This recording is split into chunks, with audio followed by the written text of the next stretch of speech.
Então, irmãos, vamos abrir na Confissão de Fé Batista de 1689, capítulo 22, sobre o culto religioso e o dia do Senhor. E vamos estudar nessa noite apenas o parágrafo primeiro. Lembrando que esse capítulo ele tem 8 parágrafos e é um capítulo que vai tratar sobre culto.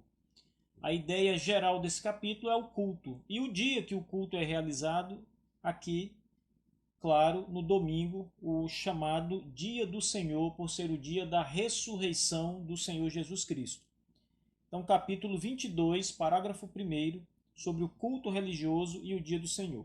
Vocês podem manter as suas confissões abertas nesse parágrafo 1, que é o parágrafo que vamos examinar com mais detalhes nessa noite. O parágrafo 1 diz assim: a luz da natureza mostra que existe um Deus que tem senhorio e soberania sobre tudo, que ele é justo, bom e faz bem a todos, e, portanto, deve ser temido, amado, louvado, invocado, crido e servido com todo o coração, com toda a alma e com toda a força. Mas o modo aceitável de adorar o Deus verdadeiro é instituído por ele mesmo, e tão límpido por sua própria vontade, e tão limitado por sua própria vontade revelada, de forma que ele não pode ser adorado segundo as imaginações e invenções dos homens ou sugestões de Satanás, nem sob qualquer representações visíveis ou qualquer outro modo não prescrito na Sagrada Escritura. Então, esse é o teor do primeiro parágrafo do capítulo 22, que trata sobre o culto religioso e o dia do Senhor. O primeiro parágrafo ele começa trazendo uma declaração que é uma declaração importante. Os batistas vão dizer que a própria natureza, a própria criação, eles usam o termo a luz da natureza, ele vai mostrar que as obras criadas, o poder de Deus em criar todo o universo, todas as coisas, essas coisas criadas, elas mostram algumas coisas para nós. O próprio apóstolo Paulo vai dizer isso claramente no livro de Romanos, né? Que o mundo criado, ele testifica a existência de um Deus. E aqui a confissão diz exatamente isso. A luz da natureza mostra que existe um Deus. Nós só podemos adorar se Deus existir. Como vamos adorar um Deus se Deus não existir? O ateu que não crer que existe um Deus, ele não pode adorar porque não se adora a criatura, se adora o Criador. E como eles creem que não há Criador, eles não têm o que adorar. Pelo menos essa é a imaginação deles. Mas o texto dos batistas é muito claro em dizer que a própria criação, à luz da natureza, testifica, revela, mostra que existe um Deus. E esse Deus, conforme a revelação da criação nos faz perceber, esse Deus ele tem senhorio e tem soberania sobre tudo. Ora, irmãos, a criação ela é uma espécie de livro de Deus, porque a criação ela declara primeiro a existência de Deus. Você olha para o céu, você olha para as coisas que foram criadas e pergunta de onde vieram estas coisas. Você olha para o sol, para a lua, para as estrelas, para a grandeza do universo e você então se indaga de onde veio tudo isso. Os cientistas vão dizer, vão tentar nos passar a ideia de que tudo isso surgiu do nada, do Big Bang. Né? Alguma coisa eterna explodiu e essa explosão deu origem a todo o universo, a toda a beleza da criação, aos seres vivos, aos seres morais, aos seres inteligentes. Então, para a ciência, tudo isso passou a existir de uma explosão. Mas para os cristãos, segundo revela a palavra de Deus, um Criador eterno foi quem fez todas essas coisas. Deus foi quem fez todas essas coisas. Então, quando você olha para o universo, você tem algumas constatações. A primeira delas é: existe um ser que criou essas coisas todas. Este ser é o Deus revelado na palavra. Quem era esse Deus? Olhando para a criação, para a extensão das coisas criadas, para a magnitude do universo, você tem que constatar: Deus é o Senhor de todas estas coisas que foram criadas. Ele criou e ele rege todas as coisas criadas. Ele é o Senhor que tem soberania, controle absoluto sobre a sua criação. Essas coisas, irmãos, apenas o olhar para a natureza deve nos levar a essa percepção. Deus é o Criador, Deus é o Senhor da sua criação, ele tem senhorio sobre a sua criação e ele é soberano sobre a criação. O texto da confissão diz que ele é soberano sobre tudo, ou seja, todas as coisas criadas. E ainda, a luz da natureza nos mostra também que Deus, ele é justo, ele é bom, ele faz o bem a todos e, portanto, deve ser temido. Isso aqui já é uma conclusão que nós chegamos por entender que este Deus que criou todas as coisas é justo, é bom e faz o bem a todos. Ora, essas coisas também são perceptíveis na natureza.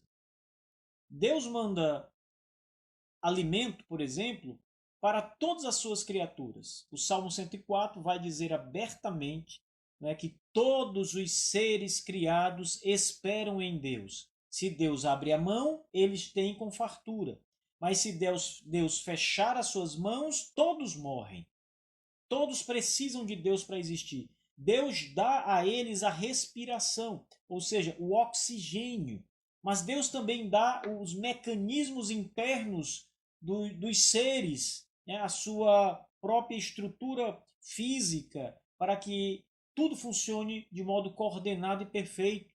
E cada animal, cada coisa criada, cada ser vivo opere segundo a perfeição com o qual foi criado pelo Senhor, pelo Criador. Então, quando você percebe isso, você vai ver que esse Deus é um Deus maravilhoso. Ele mantém as coisas existindo, ele mantém a criação. Ele está sustentando todos nós até hoje, ele sustenta o mundo. O Sol continua aquecendo, os planetas continuam fazendo o seu percurso, as suas órbitas, tudo perfeito. E Deus é o Senhor que rege tudo isso. Por isso ele é justo, ele é bom e ele faz o bem a todos. E essa expressão também é importante porque Deus não faz o bem apenas para alguns. Como o Criador, ele faz o bem a toda a sua criação. Toda a criação recebe da bondade de Deus.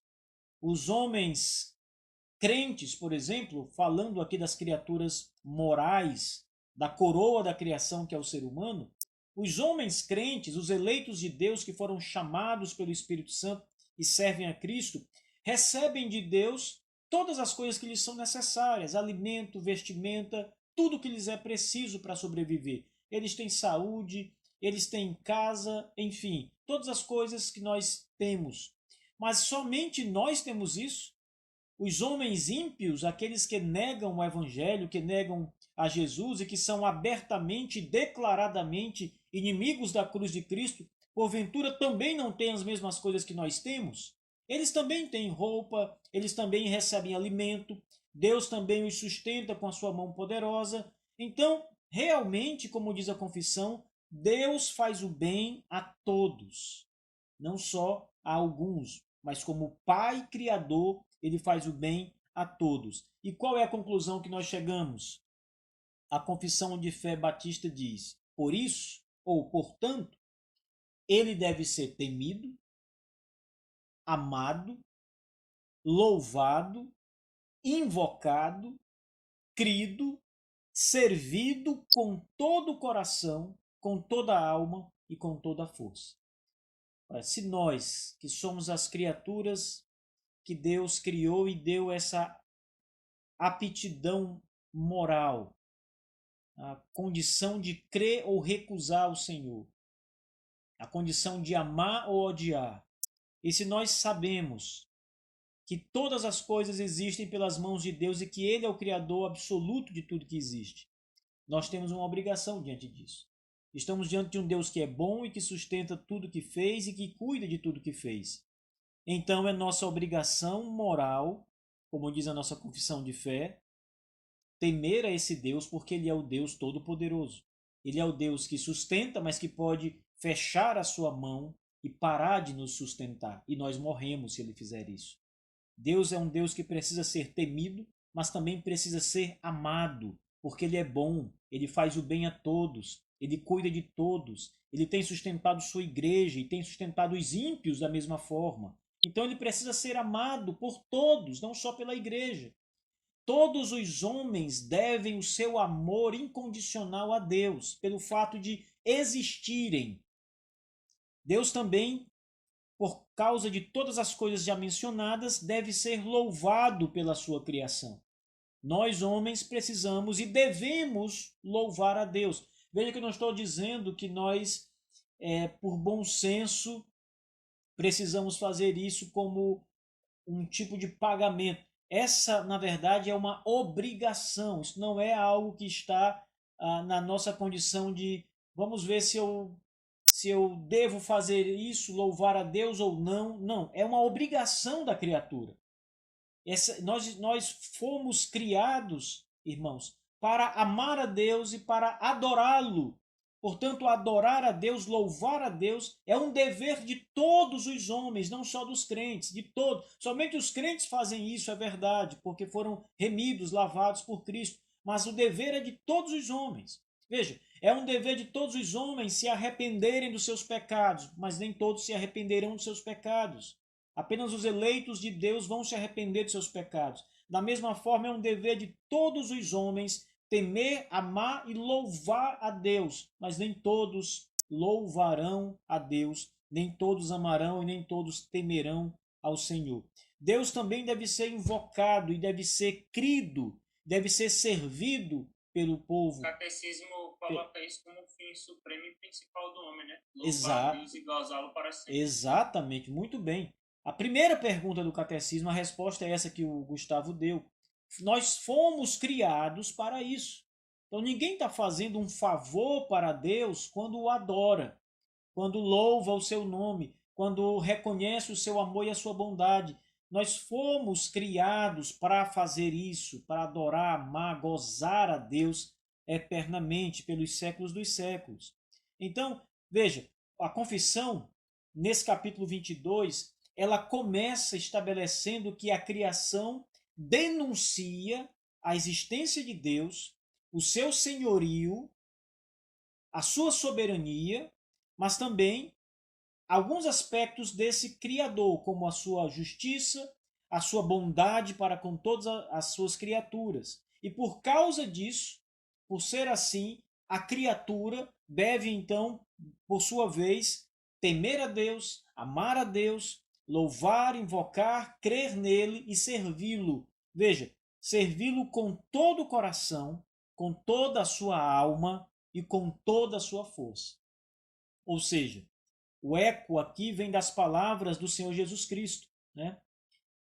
Quando ele está falando acerca do mandamento principal, amar a Deus, e amar a Deus aqui é amar a Deus sobre todas as coisas, com toda a nossa força, com todo os nossos pensamentos, com toda a nossa alma, amar a Deus com todo o nosso ser, com todo o nosso vigor, com toda a nossa existência. Ou seja, em tudo que fizermos, devemos declarar e amar a Deus em tudo que nós fizermos, em todos os nossos pensamentos.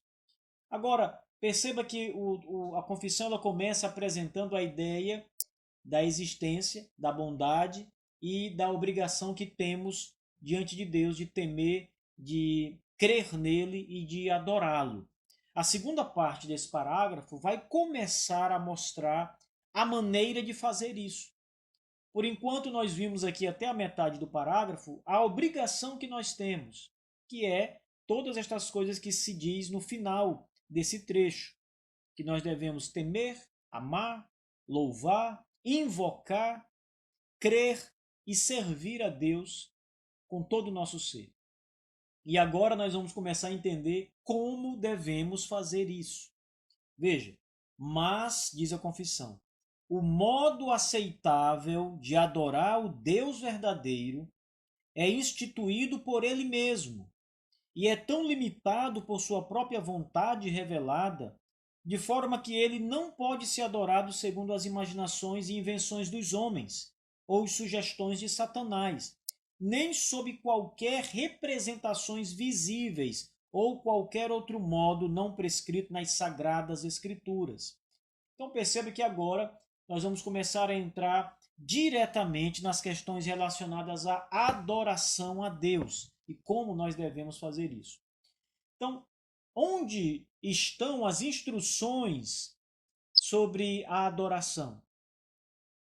Aonde nós encontramos ali o manual que nos diz assim: esta é a regra, esta é a maneira aceitável, é assim que Deus quer receber a adoração do seu povo. Aonde nós encontramos isso? A pergunta eu não entendi, não. Eu não entendi a pergunta. A pergunta é: aonde nós encontramos a regra que nos mostra como devemos adorar a Deus de modo aceitável? Porque eu pergunto isso, e essa é uma pergunta retórica, claro, né? Na resposta está as Escrituras Sagradas. Mas eu pergunto isso para os irmãos saberem, começarem a entender que os homens podem intentar adorar a Deus de formas variadas. Então, cada pessoa pode então ter no seu coração um entendimento ou um desejo de adorar a Deus de alguma forma. Olha, eu quero adorar a Deus, eu vou adorar a Deus cantando, eu vou adorar a Deus fazendo bem, ajudando os pobres, nisso eu estou adorando a Deus. E as pessoas criam muitas coisas. Então a pergunta é: existe uma regra que nos ensina, que nos mostra e diz: olha, é assim que Deus precisa ser adorado, porque é assim que ele estabeleceu a adoração?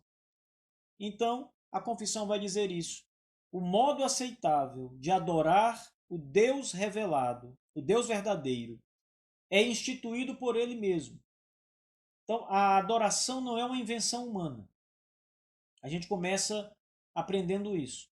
A adoração ela não procede do nosso intelecto, da nossa capacidade de criar, de pensar, de inventar alguma coisa para agradar a Deus. A adoração que é aceitável, irmãos, prestem bem atenção nas palavras que aqui estão descritas. O modo aceitável, ou seja, este é o único modo que Deus aceita, é o único modo aceitável para adorar o Deus verdadeiro. O modo aceitável é Ele quem institui. Então não somos nós, não é qualquer outra criatura, não são os anjos, é Deus mesmo, o próprio Criador, que diz: eu quero ser adorado desta forma. Então, o primeiro ponto importante é saber que a adoração legítima, ela é estipulada pelo próprio Deus. É Deus quem diz como ele quer e como nós devemos adorá-lo. Então, Acho que um exemplo bem interessante, pastor, é quando a gente vê lá no Antigo Testamento os filhos de Corá, né? Deus estabelece a maneira como ele quer ser adorado, a maneira como devem servir a ele no templo. E quando os filhos de Corá eles vão oferecer fogo estranho, Deus consome eles, né? Fulmina eles, porque eles passaram daquilo que Deus tinha prescrito, como ele queria ser adorado, como ele queria ser servido. exatamente. Isso mostra a seriedade da adoração quando a gente vai tratar com Deus. Muito bem, exatamente. Uma vez eu vi um pastor dizendo o seguinte, que o lugar mais perigoso da terra é a igreja, é o culto.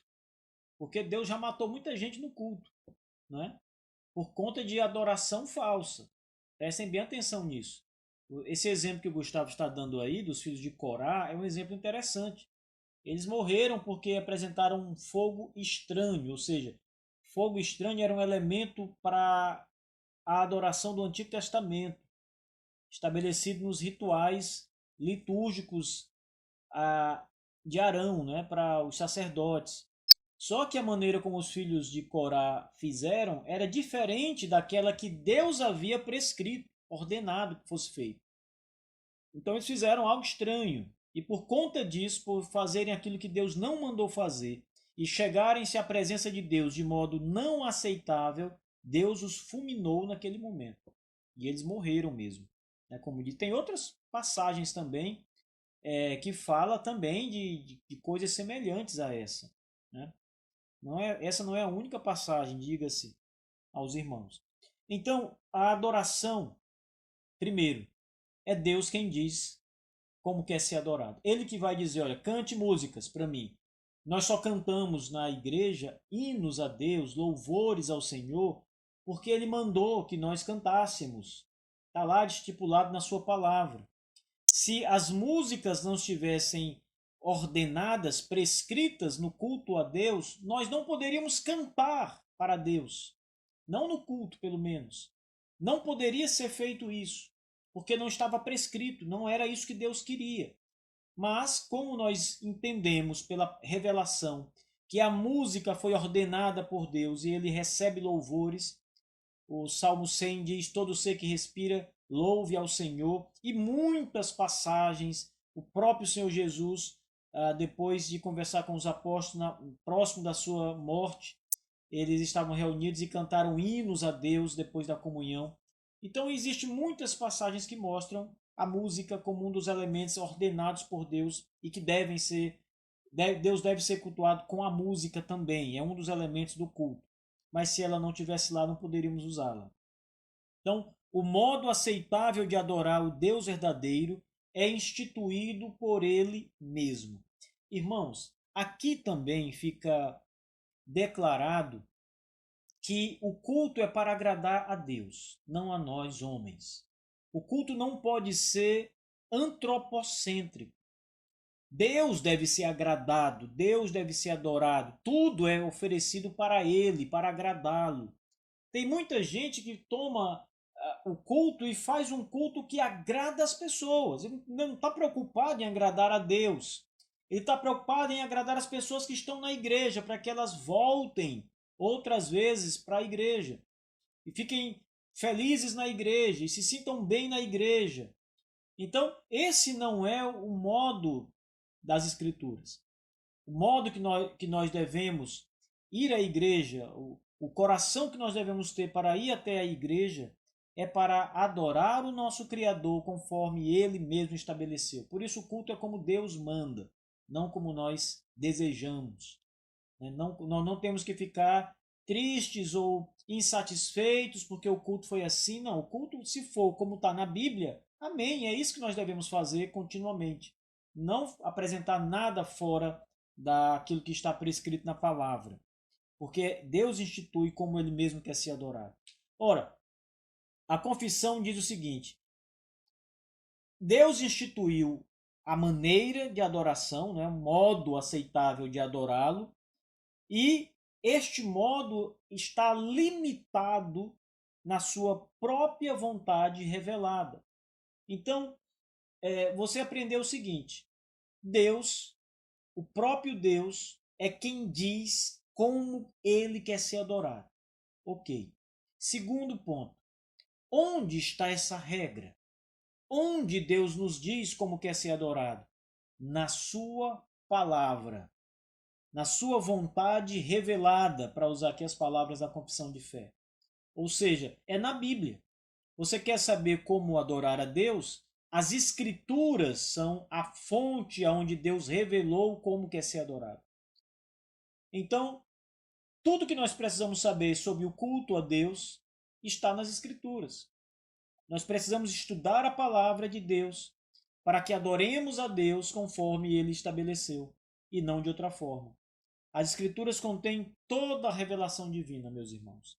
Tudo está aqui revelado nas Escrituras Sagradas, na palavra de Deus. Diz ainda o seguinte: o modo aceitável de adorar o Deus verdadeiro é instituído por Ele mesmo, primeiro. Segundo, é limitado por sua própria vontade revelada, as Escrituras, isto é, nada fora das Escrituras.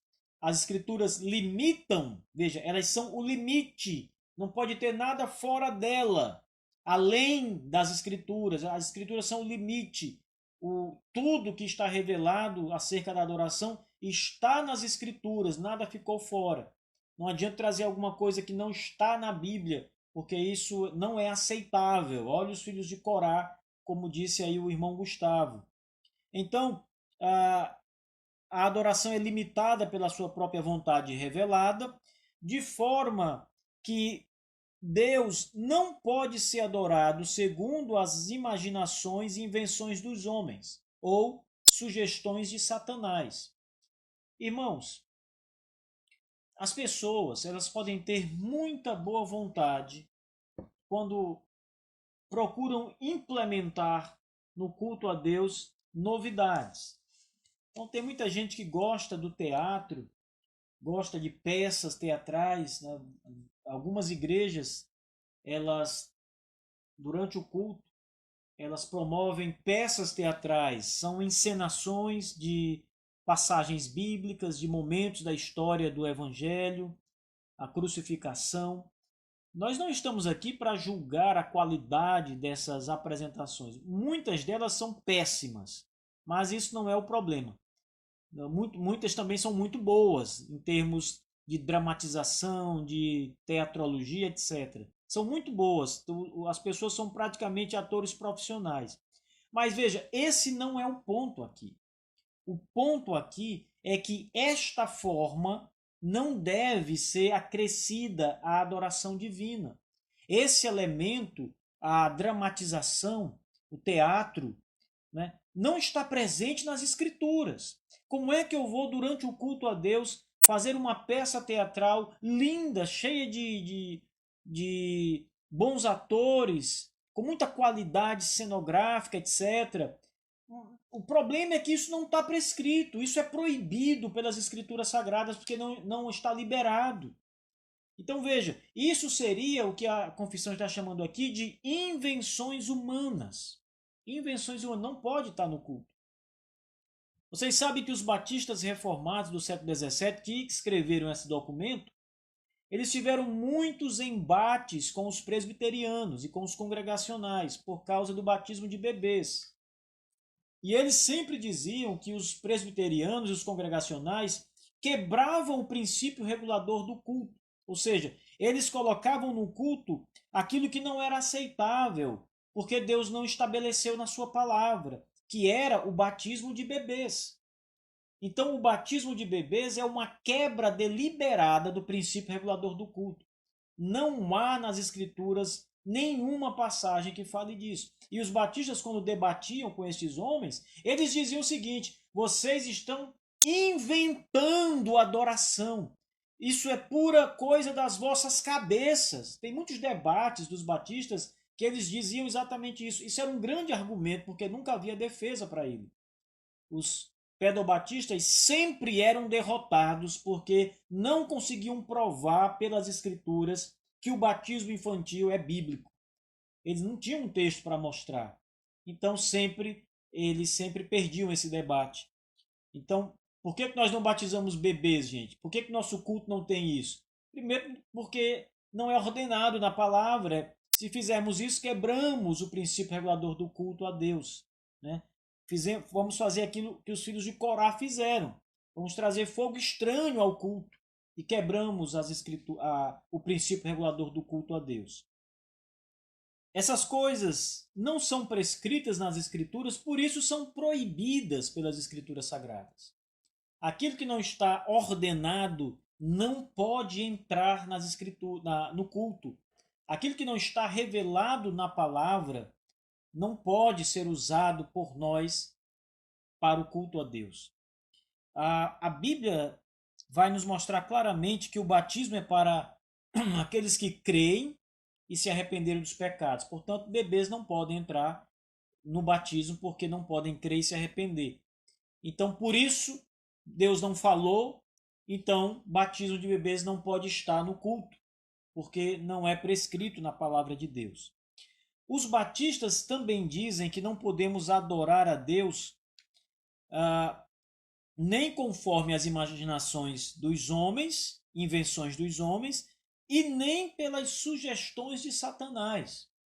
O próprio diabo pode nos levar a macular o culto divino. Ele pode nos fazer, pela sua influência maligna, nos levar a manchar o culto a Deus com aquilo que Deus não prescreveu, com aquilo que Deus não ordenou na sua palavra. E nós precisamos também estar atentos a isso. porque além da nossa própria criatividade, que também é, nesse caso, proibida para melhorar o culto ou trazer alguma coisa ao culto a Deus, além da nossa própria criatividade ou invenção, como diz aqui a confissão de fé, as próprias astúcias de Satanás também devem ser um ponto o qual nós devemos vigiar, porque, segundo a nossa confissão de fé, as sugestões de Satanás também podem nos acabar levando a macular o culto a Deus. Veja, Deus também não pode ser adorado sobre qualquer representação visível, seja por imagem de escultura, seja por pinturas ou por qualquer outra coisa visível. Nada pode representar a divindade. O que é que nós temos na nossa adoração a Deus que representa o ser de Deus, a pessoa de Deus? Nada. O mais próximo que nós temos de representação divina seria a palavra de Deus nas Escrituras, mas isso não é uma representação. A palavra é a própria palavra de Deus. Não é uma representação, é real. Deus fala por meio dos seus ministros que falam a sua palavra. É o que diz o apóstolo Paulo na sua carta aos Coríntios. Então a palavra não representa, a palavra é a própria palavra de Deus. Deus mesmo fala pela palavra. Então nós não temos estátuas como os católicos romanos têm. Nós não temos pinturas como muita gente tem. Inclusive muitas igrejas evangélicas têm pinturas, representações de Jesus Cristo, imagens, pinturas, quadros, fotos, não fotografias, claro, mas imagens que representam ali estágios da vida de Jesus, cenas da vida de Jesus. Essas coisas são proibidas pela palavra de Deus. A menos que pudéssemos separar o Logos divino do homem Jesus Cristo. Mas eles são inseparáveis. O Jesus, ele é o Deus homem. Então, alguns dizem, não, mas aqui é o homem Jesus, mas ele não se separa do Logos. O Logos, o Deus, está lá no homem Jesus. Eles são inseparáveis. Então, não podemos adorar a Deus com representações visíveis ou qualquer outro modo não prescrito nas Sagradas Escrituras. Então veja, irmãos, a Bíblia, a Sagrada Escritura, ela limita a adoração humana. Nada além da Bíblia e nada aquém da Bíblia.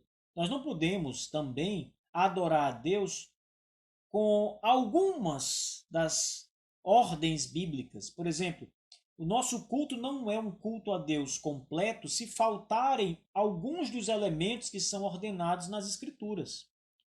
Então imagine um culto que não tem a leitura da Bíblia. Há uma falha nesse culto. Ele está em dívida.